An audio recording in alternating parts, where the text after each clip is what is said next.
Para ficar uma explicação um pouco melhor para vocês entenderem, eu vou falar rapidinho aqui sobre as teorias dos átomos, tá? Cada um. Começando por Dalton. Dalton estabeleceu que um átomo era formado por uma partícula esférica, indestrutível e indivisível, tá? E elas eram classificadas de acordo com as suas características, sua massa e o seu tamanho, tá? E a junção de mais de uma desses átomos daria origem às moléculas. Por exemplo, aqui nós temos 2 átomos de oxigênio, vamos dizer que isso aqui é um átomo de oxigênio, tá? Então, 2 átomos de oxigênio dá origem a uma molécula de oxigênio, tá? A gente chama da molécula de oxigênio, mas, por exemplo, se fosse 3 aqui, teria uma molécula de ozônio, né, que é o O3, tá? Aí, a partir desse modelo, nós temos o modelo de Thomson, né? O que o Thomson propôs? O Thomson propôs que as moléculas, os átomos, eram carregados positivamente, né? E negativamente. Ou seja, ele segue o modelo de Dalton, tá? Onde o átomo é constituído por uma partícula esférica indivisível, tá? Cada átomo possui a sua característica como massa e tamanho. Só que aí ele colocou o quê? Que essa grande partícula seria carregada positivamente, né, através do experimento que ele fez com o tubo de Crookes. E ao redor desse átomo, nós vamos ter incrustados nele cargas negativas, tá? E essas cargas negativas dá origem aí a um novo tipo de partícula, vamos dizer assim, né? Que é os elétrons, tá?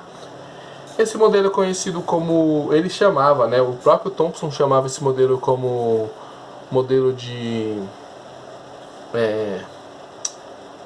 pudim de passas, mas hoje em dia ninguém usa mais esse termo porque ninguém sabe o que é um pudim de passas, tá?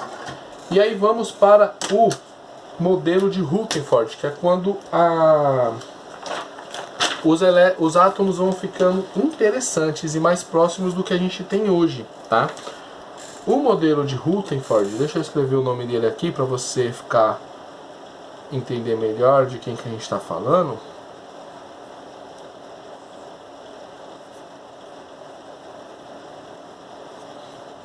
O que ele falou? Ele falou que o átomo ele teria um núcleo central, que ele mesmo chamou de próton, e ao redor desse núcleo central estariam os elétrons, tá? Vamos colocar cargas... Aqui é um sinal de negativo, tá? Porque aqui dentro está o positivo. O que ele falou? No experimento dele, o que ele percebeu? Que o feixe de luz que ele estava passando, o feixe de partículas alfa que ele estava passando, algumas dessas partículas, elas vinham aqui, batiam no núcleo positivo e digamos assim, elas eram refletidas, né? Imagina que isso aqui é uma reflexão do papel para cá, tá? Outras partículas simplesmente atravessavam, então ela vinha aqui e atravessava por esse espaço vazio. E outras partículas, quando elas interagiam com a carga negativa, elas eram desviadas, por isso que ele chegou a esse modelo, né? Diferente do modelo de Thomson, onde a carga negativa estava junto com o elétron, ele determinou que o modelo dele determinou que toda a eletrosfera estava carregada negativamente, nessa eletrosfera tinha espaços vazios e que o núcleo dele era carregado positivamente. Aí quando veio o Bohr, então vamos fazer só um tracinho aqui, mas eu vou colocar de outra cor para que vocês consigam entender que não é o mesmo, tá? Ó, o Bohr, ele explicou melhor, tá? Essa questão da eletrosfera. O que ele determinou?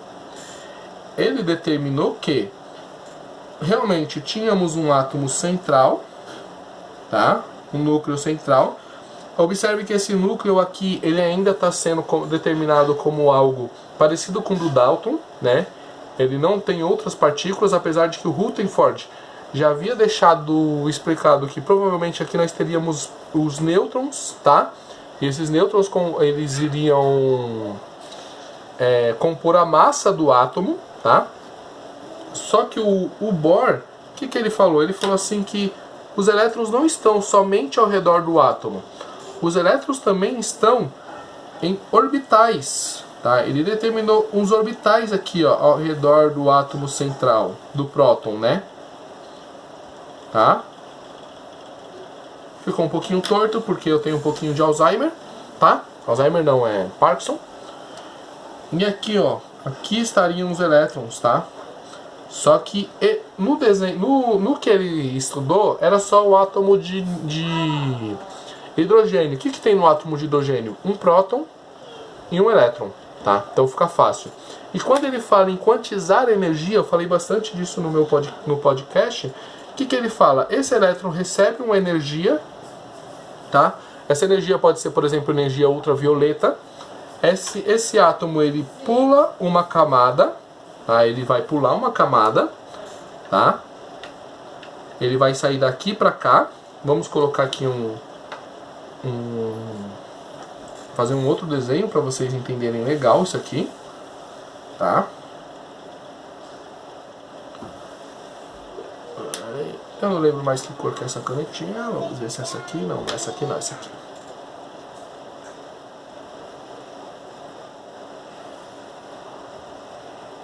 Então notem, ele pulou para cá, para onde ele veio? Ele veio parar aqui, ó. Tá vendo? E ao retornar, quando aqui não é o lugar dele, vamos dizer assim. Quando esse elétron vem para esse orbital, ele fica instável, tá? Então ele tende a retornar para o seu estado de menor energia. Quando ele retorna para o seu estado de menor energia, ele libera uma energia que a gente chama de fóton, tá? Esse fóton é o que a gente determina de cores, que a gente vê dos nossos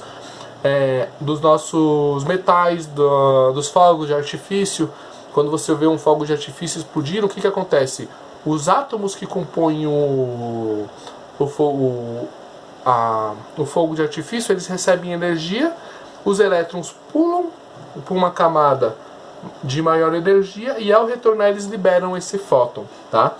E aí depois ele acaba voltando, né, para o seu estado principal, onde o elétron vai estar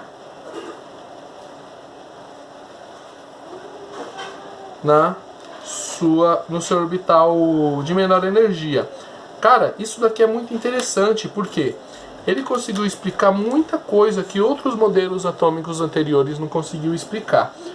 O que a apostila não nos mostra é como que a evolução como que isso evoluiu daqui para o modelo que a gente tem hoje, tá?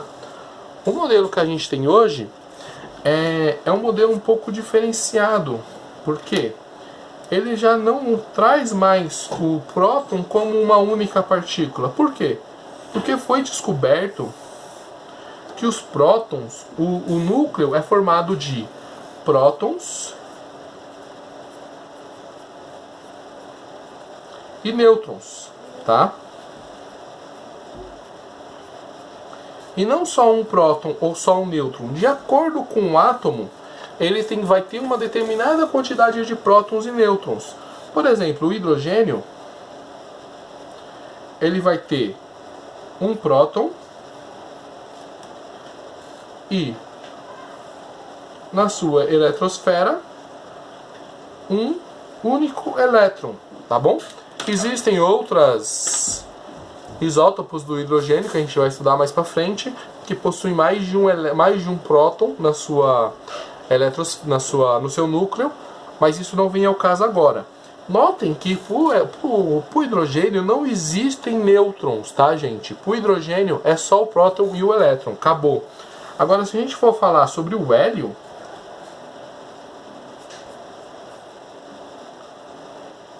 não, fiz errado aqui. Finge que isso aqui não existe, tá, gente? eu queria escrever isso aqui, o hélio, tá?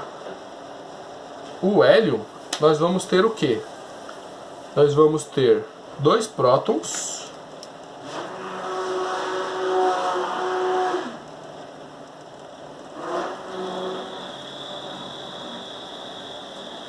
dois nêutrons, tá?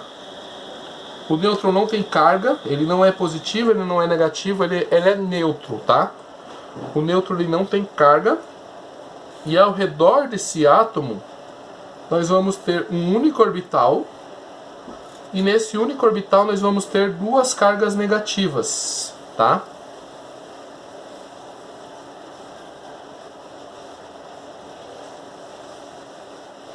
Ou seja, o que nós temos aqui? 2 prótons, 2 nêutrons e 2 elétrons, tá? Por quê?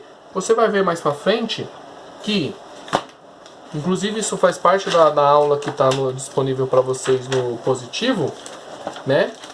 Que o Z é igual a P, que é igual a E. O que isso significa? Que a massa, o número de prótons é igual ao número de nêutrons, que é igual ao número de elétrons, tá?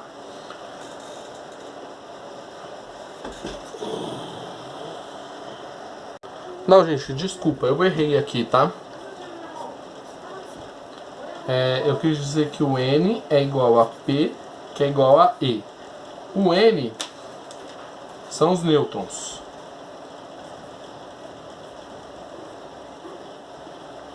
Tá? O P são os prótons. Pronto.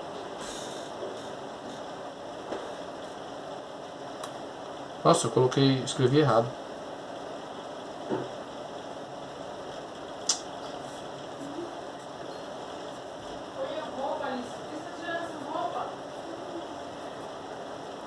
Prótons. E o E é os elétrons.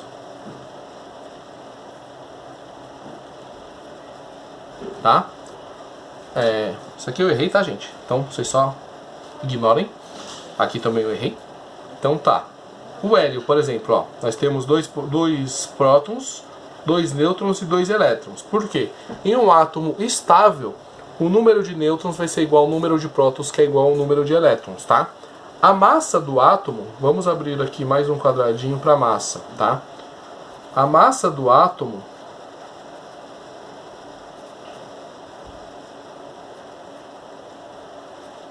ela vai estar relacionada a quê? A massa do átomo ela vai estar relacionada ao número de nêutrons e o número de prótons, tá? Deixa eu pegar aqui o símbolo da massa. Só um instantinho. Ó, a massa do átomo, tá vendo? Esse é o símbolo da massa do átomo, massa atômica. Vai ser o número de prótons mais o número de nêutrons. Por quê? Os elétrons, eles possuem massa, tá? Mas ela é desprezível.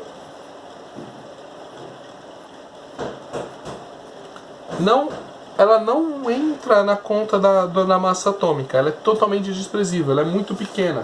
Se vocês pegarem a tabela aí, né? Ó.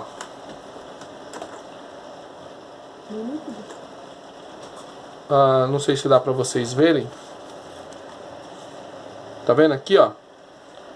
Nós temos, ó, partícula, elétron, eletrosfera, carga negativa, 5 vezes 10 a menos 4. Meu, isso é muito pequeno comparado ao núcleo, tá vendo? Que é 1.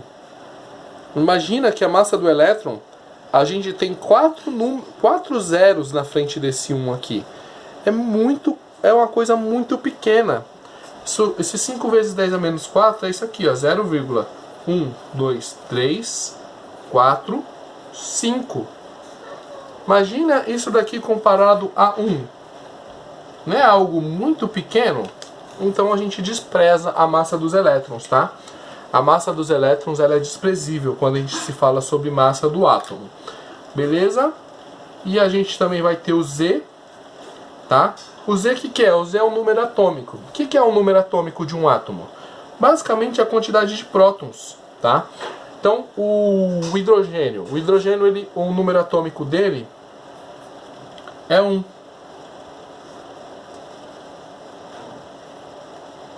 Tá? Então, o Z do hidrogênio é igual a 1. Por quê? Só tem um próton, tá? A massa do hidrogênio é 1 também. Por quê? Só tem um próton, não tem nêutron. Agora, se a gente pegar o hélio, tá? O que a gente vai ter no hélio? Nós vamos ter que a massa do hélio vai ser igual a quanto? Número de prótons, tá? Mais o número de nêutrons, tá? Ou seja, 2 mais 2, que vai ser igual a 4. Não, desculpa. Aqui é o Z, aqui é o número atômico, gente. Me confundi. Número atômico do hélio, a gente vai contar os dois prótons, tá? Então o número atômico é o número de prótons. Então o número atômico do hélio vai ser 2. E a massa do hélio vai ser o número de prótons mais o número de nêutrons, que vai ser 4. Agora vamos olhar isso na tabela periódica. Olha só, a nossa maravilhosa tabela periódica. Notem aqui, ó, o hidrogênio, tá vendo? A massa, ó, o número atômico dele aqui, ó, 1, tá? Ó a massa do hidrogênio aqui, ó. Vendo? 1,101. Número atômico 1, massa do hidrogênio 1. Agora vamos lá para o outro lado da tabela periódica. O hélio. Opa, foca. Qual que é o número atômico do hélio? 2. Qual que é a massa do hélio? 4. Por que 4? Porque ele tem 4 prótons. Beleza? Olha o número de elétrons aqui do hélio, ó. 2. Tá vendo? Então, é assim, gente, que a gente verifica como trabalhar com os átomos. Olha aqui, ó. Tá vendo que a gente acabou de explicar para vocês, ó. Mas número atômico, que é exatamente a quantidade de prótons que tem dentro do átomo, tá? Aqui é a massa, porque 19 mais 19 não dá 20, tá? 39,1. É um número aproximado, porque esse número está relacionado ao número de isótopos que possuem na natureza. É um pouquinho complicado, então a gente não precisa pensar muito nisso. Se você tiver um átomo com número atômico 19, você pode dizer automaticamente que ele tem 40, massa 40, tá? E aqui é a distribuição eletrônica. Lembra quando eu estava falando para vocês dos orbitais? Tá vendo aqui os orbitais? Cada orbital desse comporta um número quantizado de elétrons, tá? Então esse número quantizado de elétrons, eles pode ser feito uma distribuição eletrônica deles. Tudo isso vai estar na aula do positivo ON, que vocês também vão estar acompanhando e vão estar aprofundando um pouco mais. E, como eu sempre falo, qualquer dúvida, me procurem, me mandem mensagens, eu estou aqui para atendê-los. Belezinha? Até mais, gente!